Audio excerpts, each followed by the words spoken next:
Hey, everybody, welcome to this episode of the Opportunity Podcast. Today, we are visiting the hardest sport on the planet. We've got Izzy. She's a golfer at Mississippi State, Yes. and I did some homework on Izzy, and I was proud of myself looking at my top golf scores, but it's still not even close to Izzy's average. So Izzy, thanks so much for joining us. I know you probably were already on the range or something today and chipping and putting or whatever. So thanks for giving us a few moments of your time. But why don't you just give us a little bit of background of like where you grew up in Florida and what you're all about? Yeah, so my name's Izzy Pellot. I grew up in Orlando. A smaller part is Altamont Springs. I went to school at Lake Mary High School, and I've been playing golf for about 11 years now, and it's been one crazy ride. So while in high school in Florida, there, I see you're a state champion, three-time Seminole County Athlete of the Year. That's not just like you did it at your high school, but you were the whole county. And now you're at Mississippi State, and as a freshman, you're on the All SEC freshman team. So a lot of success, a lot of years in the game. Yeah. And what did that kind of look like in your early playing days? Because an article I read on you basically said that like some juniors coach was like, "You're not good enough." What Yeah. did that look like? And now here we are. Yeah, it was pretty crazy. I actually see this coach not like as a coach of mine. I just see him around at the golf course back in Orlando. But he just told my parents that I just didn't have the, I guess, talent that it takes to play golf. And I guess it just kind of went from there. I first started playing golf because of my sister, because she played in high school. And I just tagged along with her, and it was fun for me. So I just continued to practice and play. And my dad said, "You're actually pretty good." So he got me into some coaching and put me into some tournaments, and it kind of went from there. Nice. So just kind of getting into the golf game, you're a junior, you got a little bit of talent, you start having some success. At Yeah. what point did you figure like I'm going to be a golfer? This is really for me. Yeah, I would honestly say once I started qualifying for a lot of bigger tournaments like the USGAs and stuff, I've been to about three or four now, and it's probably one of the best tournaments you could ever go to. And it's all over the world. I've traveled to Puerto Rico. What are some other ones? California twice. Just all over the place. And it's pretty awesome. And playing in those events, they make the players feel very welcomed and kind of like royalty. And from then, it was just like, this is the life I want, to be able to travel, to be able to play golf, and just to be around. Honestly, my dad doesn't join me as much on the golf course because I am in college, but it was just a good time for him and I to just be together and just play some fun golf. Nice. Stick them on the bags. Yeah. That's what it's all about, you know. As a dad, I'm like, oh, I would love to do that. I'll Yeah. never carry my own bag, but if my girl needs me to, I'll be on it all day. With some of that early success, and how did you start to look at the college experience and deciding where you were going to end up or Yeah. where you wanted to play? What did kind of that recruiting and everything look like to get you into this next level? It was quite difficult for me, honestly. I was kind of like the COVID baby, I guess you can say. So a lot of scholarships were being out to fifth years just because the players that were on the teams at that time had an extra year of eligibility. So it kind of gave my year less scholarship money and less opportunities to go somewhere. And then it was quite funny. Choosing state was kind of crazy just because there was a coaching switch. So I was emailing state and I didn't get any responses back. And then I emailed one more time, and the new coach, my head coach now, um, Coach Ewing, he gave me a shot, and that's kind of why I'm here. But it was a very quick kind of procedure, I guess, because I actually committed before I even saw the campus because I just fell in love with just the way that the coaching staff just cared so much about me. And, they didn't even see me much or play golf. They just had so much, I guess, faith that I was going to be a great part of the team. Yeah. Well, where does some of your, mindset come from? Because Hmm. even in a sport like golf, where as you progress, the skill margin definitely shrinks, but it becomes a mental game. So you went from everywhere from, hey, I'm getting into golf to already hearing somebody say you're not good enough. Yeah. And I did see another quote from you in an article I read that like you had qualified for nationals Yeah. and it was like this great thing. And you're like, we didn't win. So, that's cool, but we didn't win. So what in your background, like where did you get that kind of will to win and kind of the strong mindset that you've got? I would say my dad. My dad gives me a lot of motivation. He grew up playing in sports, but he didn't get the uh, of he just wasn't able to play golf or any of sports that he wanted to play at a young age. So he just gave me the motivation that he wished he had when he was younger, and everything I do is honestly for him. That's cool. Well, what did that look like when you guys like if you go back home? I know a lot of your life is dedicated to the game and getting better. Is that still something like if you get back home, it's still fun for you to just get out there and go together versus Yeah. like the actual practice you're putting in? Yeah, when I get home, I usually like to take more of like a off week or off couple of weeks, but during the summer, it could be a little bit more hectic. And one thing I really liked that my dad did was he stepped away from my golf about my junior year of high school to let me get more individualized with my sport and not rely so much on my parents. And during that time, I went through a really like rough patch, and I'm really grateful he did that because if it wasn't for that couple of rough patches, I would not be where I am today or the great player that I am now. So it was just really helpful for that. But when I go home for the summer, I honestly just like to spend time with him outside of golf so that it's just like, I guess, time off and, you get to relax and not have to think so much about golf. Yeah. Well, you grow up in an area like Orlando area. I'm sure just some beautiful courses to play. It was kind of like a fortunate. It's not like you were just kind of splashed down in a state that just isn't really known for sunshine and golf. Um, what did that kind of do for you as a young player, just being able to go out and you got hopefully most of the time some great weather and a lot of talent that comes from that area in golf? Was there anybody else kind of like junior wise that you were close to that you guys kind of grew together in the area? Yeah, I actually had a couple. My really good friend, she actually plays at the University of Florida. Her name's Caroline Tuttle. Love her. We played a lot when we were younger, and we had like matching little outfits. We went to like U.S. Kids Worlds together, and we were just side by side, two peas in a pod. And we just played together all the time, and we pushed each other so much. So a sport like golf, like I said when we led this thing off, it has got to be the hardest sport. It's millimeters of consistency all the time. Yeah. Were you just like successful like right away, like consecutive just good days, or what did your natural ability do for you? And then when you kind of couple that with you decided I'm going to be good at this in a Yeah. in a sport that's just so marginally difficult.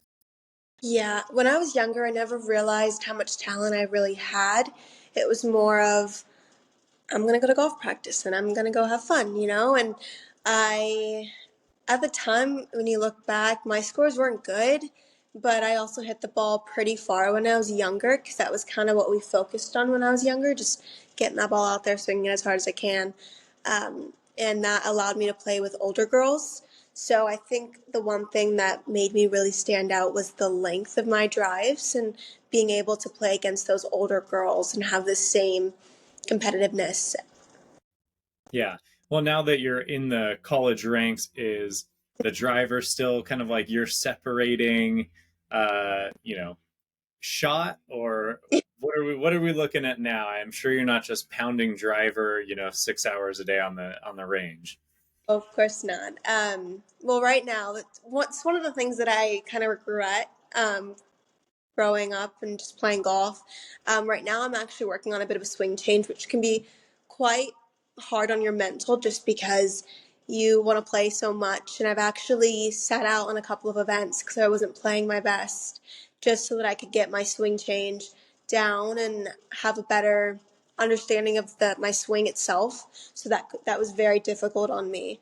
But driver's still going far, but definitely not as far as other girls.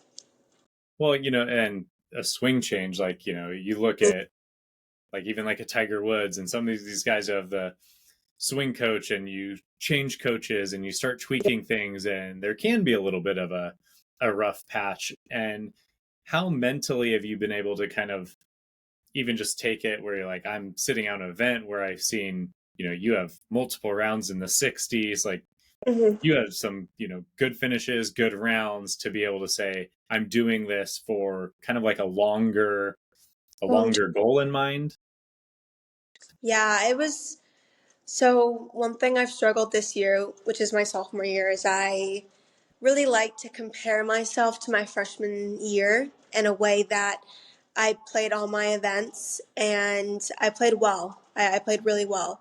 And coming into my sophomore year, I decided to take the time that I needed to work on a bit of a new swing. And that's been difficult, but honestly, I have a really good mental coach and that works with the whole team. And I also work with another mental coach that's through my university. And my swing coach, which is Jacob Ross, he is amazing. And he understands because he used to be a player as well. And he just knows how much a swing change could just put on someone's mental. So he's really understanding and he really puts in the time that I put in to him as well. Nice. Well, with the early success you had, just kind of showing up as a freshman, all SEC, Mm-hmm. freshman team, what are your kind of overarching golf goals? I know you're competitive and you want to win. What are you looking at in the next couple of years here as you kind of evolve your golf game? Yeah, so eventually I want to be on the LPGA tour and be successful with that. It's my goal and it's the one thing that I want to do. I think when it comes to a lot of people saying that they want to go pro or it's just kind of just a saying, not really an action. So I've made a kind of goal for myself that by 2030, if I'm not on the LPGA tour, then I will find another area of expertise to go into. But just by putting that timeline on myself, it gives me a little bit more of like those days that I don't want to go out and practice. It's like, okay, you only have X amount of days. You got to go out there and you have to push yourself. So I work really well with some, a little bit more pressure. So that's kind of just what I like to do. Awesome. Well, when you look at women's college sports and women's professional sports, the number one paying sport is golf. And do you have any thoughts on just kind of the evolution of women's golf, and like, the prize money is up, there's Yeah. more eyes on it, they're doing more, you know, male, female, like the little fun competitions to kind of grow and expose the game. Just as you as a kid with the goal of being a professional to kind of where the game is now, what are your thoughts kind of surrounding the growth of the game? Yeah, I mean, I think it's grown a lot, especially just from going back in the day where the prize has just been almost nothing to now someone can actually live off of a winning total. But when it comes to just golf in general, I try not to think too much about the wealth that it could bring, more of just my skill itself, just because when you put money into something, it just makes it so much more complicated. It really does, because instead of playing for what you love to do, you're worried about, oh, if I miss this putt, I don't make X amount of money? So that's just something that I really like to do and just make golf just more like a fun little game because that's honestly what you have to do. golf is just so, like, you have to make sure that everything goes the right way, and you have to go play it out how it is. So you honestly have to just make it as fun as you possibly can. Yeah, I think when you even look at top players and stuff in across anything, the money thing is like a secondary Hmm. aspect of it. Yeah. It's like they want to win regardless of the, total purse for the event or not. They're there to win, they're there to beat themselves, they're there to beat everybody else. Um, at what part do you kind of see like you put a little bit of a timeline on yourself, but just in the aspect of like having fun around golf, Yeah. is that still like an enjoyable thing? Like, how do you make the practice and the hours of dedication that it takes to keep it still light for you? Yeah, I think a big part of that has to do with my teammates. And I know that when you turn pro, you may not be able to have as many people in your corner as I do now. But just if we're talking on an individual level, just making things fun and making drills obtainable. Because sometimes people will put a drill out there that is literally impossible to do.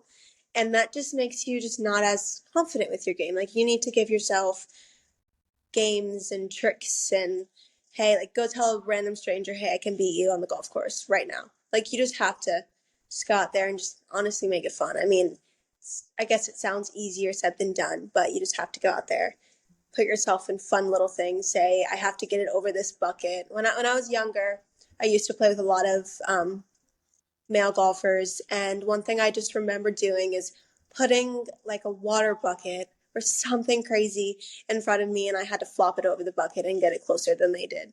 And it's really fun if you do it like that. Well, what are some of, obviously with the fun and traveling and playing different courses, what are some of your favorite events or courses that you've either looking forward to playing at some point or that you have played in recent years? Yeah, my favorite course that I've actually played twice now is Pebble Beach. That is actually when I was a freshman, it was the first tournament that I qualified for because it was the first tournament of the year. And it was the first tournament that Mississippi State women's golf played there as well. So Pebble is one of them. We actually just came back from Bahamas yesterday, and that Oh, was cool.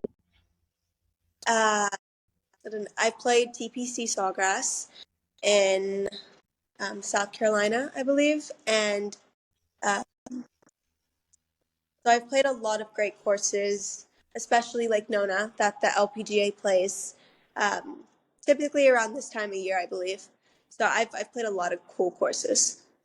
Nice. Is there anybody, sometimes when you play it, it's like you grow up watching it also, but you can also be just very dialed into your own game. Is there anybody that you watch or just admire their career or path or just how they play and personality? Of course, everyone's going to say Tiger Woods, but I really do admire just the fact of how, like, he always pushes, like he doesn't do it for the money. I mean, it seems to me that he doesn't. I mean, he's gone through so many injuries and he's still trying to play the best golf he can. So I think that's pretty amazing. Another golfer that I've just always loved was Lydia Ko. I actually did a practice with her one day. I'm not sure how it was set up. My dad did it. I don't know how he managed to get that, but when she was a member out at Champions Gate, I actually had an hour and a half lesson with her. And it wasn't more of a lesson, it was just like a practice where we just hit shots, and she was really nice. And it's really nice to see her get back into the rankings, and I know that she's playing great right now, so it's really excited to see that. Yeah, that's awesome when you get to be in proximity to that. What does it do for like kind of your psyche and your desire to push forward when you get put in an environment where you get to be in a conversational setting and hitting balls and having fun with somebody that you look up to who's made it to where you want to be? Yeah, it's awesome. I've actually played with Cheyenne Woods as well, so it's really cool just to play with someone related to Tiger in general. So that was awesome. Um, I've actually played with Allie Ewing. So my coach's wife is on the LPGA tour, and she's been playing great. She's also another one of my like just she just inspires me just because I know how much she works. But it's really like I guess reassuring to see a lot of professionals go through sometimes bad patches and then come back better than ever, because I feel like people that go through those bad patches either do one of two things: give up, don't pick up a club anymore, or go out there and continue to do what they want to do with the right intention.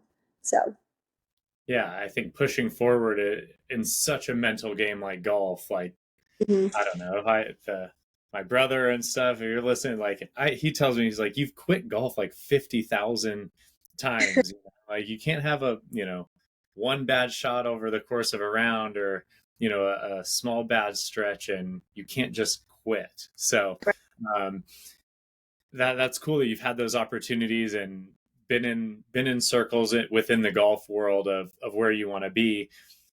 What about kind of that elite group, obviously playing for fun and having a achievable goal to where it's your profession? What is it kind of like being in those environments as a young college athlete with plenty of time in her career ahead of you, but just the change from going kind of from the junior ranks to into the college world and really just trying to push yourself forward to what you want to do? Yeah, it's a huge adjustment, even just coming from a high school golfer to a college golfer. I mean, you get to travel places that you never would imagine yourself traveling to, and you get to feel the way that pros feel, honestly. And a lot of stuff is paid for at the university just by your travel expenses when you go to tournaments and stuff. So that's really nice. You don't have to worry about any of that, and it just gives you more time and freedom just to know what you really want. There was a time last year during like my best season so far at state that I wanted to just play my 4 years and just say, okay, I'm done. But I loved what I did. But now I want to go back harder than ever, and I want to turn pro. I mean, it's just crazy. And seeing all the resources I had back home versus now is just unbelievable. Just by the fact that I thought I had everything I needed back home. And then when I get to school, it's just like, I'm just mind blown by everything that I can have. Yeah. I think, having a lot of resources at your fingertips is amazing, but taking advantage of it is probably the most important part of any of that. So that's awesome that you're actually kind of fully immersing yourself in that and going for it. What, obviously a lot of your life and your time is dedicated to Izzy the golfer, but what are you kind of interested in outside of golf? Yeah. So my freshman year, I took a class in interior design. It's kind of like my alter ego, I guess you can say. I just love interior design. I love architecture. It's awesome. My dad is actually, he owns his own construction business, so I see blueprints around the house all the time, and it interests me so much. So last year I took the class, and it went really well. I got an A, so love that. But it was just, I kind of had to decide whether or not I wanted to pursue interior design or golf, because it just took way too much of my time, and the fact of you had to make sure to go to lectures to get their drawings down and stuff like that. So that's another thing I'm interested in. I love fashion. I love anything related to that. I actually would love to work with a clothing company to work on women's golf clothing, just because I feel like it's so limited, and you have these big companies like Lulu and just have like all these skirts and stuff, but it doesn't really help with like golf per se. Yeah. So that's another thing. And then a silly, funny one is that I really want to own my own acai shop one day.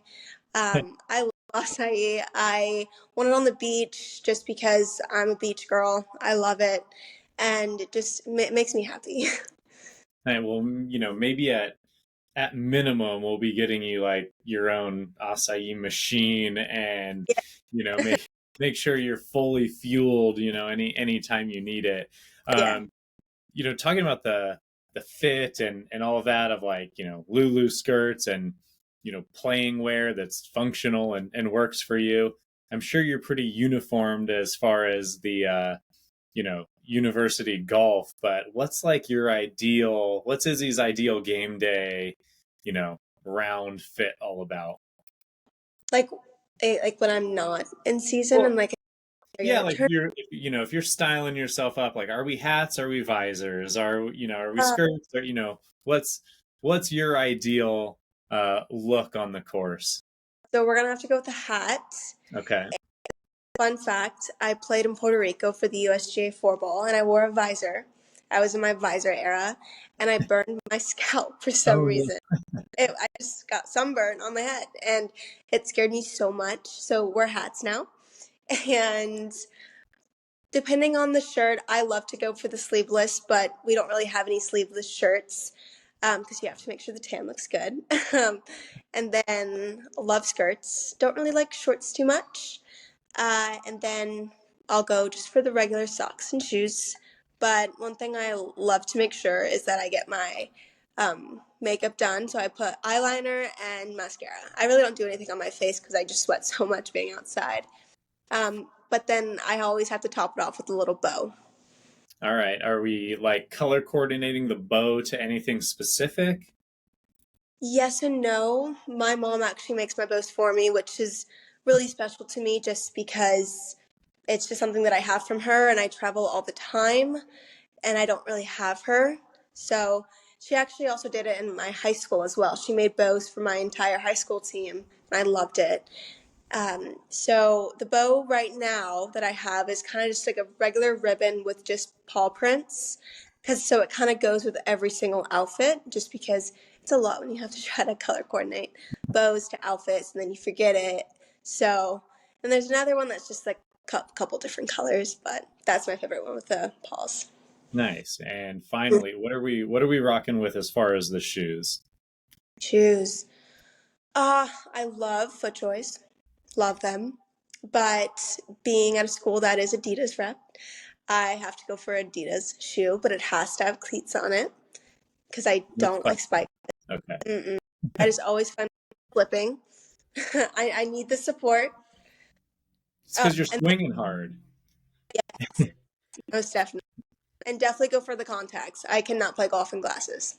That just Okay. reminds Okay. Good. Good. Well, we need, whatever the future holds outside of Mississippi State. If it's Adidas, if it's FootJoy, call up Izzy and me. let's get her dialed in. For that LPGA run. But well, Izzy, we really enjoyed having you and just sharing kind of some of your background and story.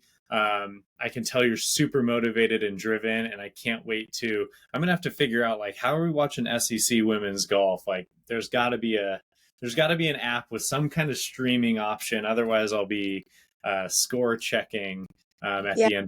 the end of tournaments. But we'll be pulling for you. I can't wait to follow you over the next couple years. And if all else fails, I think that the designing women's golf gear will keep you in the game, and you can probably do it while you play too. No big deal. Yeah. I probably could. Well, thank you so much. I had a great time. Thanks so much, Izzy. Thank you.